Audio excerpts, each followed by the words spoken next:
রাজবাড়ীর বালিয়াকান্দির বারুগ্রাম আবাসন প্রকল্পের ১৮০টি ঘর ২৫ বছরে একবারও সংস্কার হয়নি। সংস্কারের অভাবে ভেঙে গেছে ঘরের বিভিন্ন অংশ। নেই শিক্ষা ব্যবস্থা, রাস্তা আর বিশুদ্ধ পানির সুবিধা। এদিকে গৃহহীনদের জন্য দিনাজপুরের হাকিমপুরে নির্মিত ঘরগুলো বসবাসের অনুপযোগী হয়ে পড়েছে। অনেক বাসিন্দা অন্যত্র চলে যাওয়ায় খালি ঘরগুলো পরিণত হয়েছে মাদক সেবীদের আস্তানায়। বাসিন্দাদের অভিযোগ, আবাসন প্রকল্পগুলো নানামুখী সমস্যায় জর্জরিত থাকলেও প্রশাসনের কোনো মাথা ব্যথা নেই। প্রতিনিধিদের পাঠানো তথ্যচিত্রে আরও জানাচ্ছেন আব্দুল হামিদ। হতদরিদ্র ভূমিহীন পরিবারের মাথা গোঁজার ঠাঁই নিশ্চিতে ২০০১ সালে রাজবাড়ীর বালিয়াকান্দি উপজেলায় ১৮০টি ঘর বরাদ্দ দেয় সরকার। তবে নির্মাণের পর ঘরগুলো সংস্কারে কোনো পদক্ষেপ নেয়নি প্রশাসন। ফলে শুধু অবকাঠামোই নয়, ভেঙে পড়েছে এখানকার জীবনমানও। অনেক পরিবার এরই মধ্যে চলে গেছে।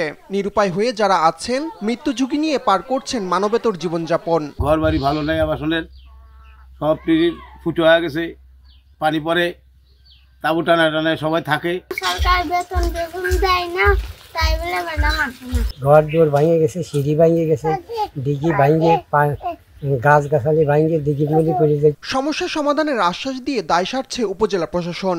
জনপ্রতিনিধিদের অভিযোগ, দুঃখ দুর্দশার কথা বারবার জানিয়েও সমাধান মেলেনি। আবাসন প্রকল্পে এখন যে ঘরগুলো প্রতিটা ঘরই সংস্কার করার দরকার। সংস্কার না করলে আর বসবাসের অনুপযোগ। নতুন করে সরকারের অনুরোধ করব বরাদ্দ দেওয়ার জন্য, বরাদ্দ দিয়ে যাতে নতুন করে ঘরগুলো প্রতিটা ঘরই সংস্কার হয়। দিনাজপুরের হাকিমপুর আশ্রয়ন প্রকল্পেরও একই চিত্র। উপজেলার পলিবর্তলী এলাকার ঘরগুলোতে ধরেছে ফাটল, নেই বসবাসের পর্যাপ্ত সুবিধা। ৪০০ ঘরের মধ্যে ২৫০টিতে কোনো মানুষ না থাকায় প্রকাশ্যে চলছে মাদক সেবন, চুরি হচ্ছে নানা জিনিসপত্র। এখানে ঘরগুলা নিরাপদ না। ঘরের অনেক কিছু ভেঙে গেছে, দেওয়াল ভেঙে গেছে, বাথরুম ভালো না, বাথরুমের পিছনের কুয়াটা ভালো না। খুব কষ্ট করে থাকছি। তালা দেওয়া থাকে, তালা ভাঙে, যখন পোলাপানেরা নিশাপানি করে, কবার মতো তো কেউ নাই।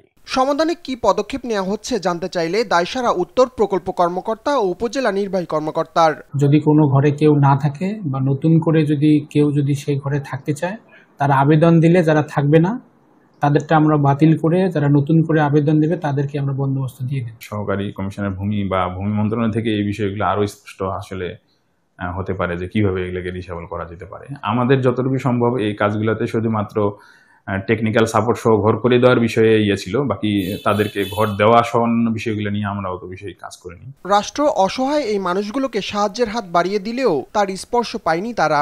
বাধা হয়ে দাঁড়িয়েছে দুর্নীতিবাজ মধ্যস্বত্বভোগীরা। দ্রুত ঘরগুলো সংস্কারের দাবি ভুক্তভোগীদের।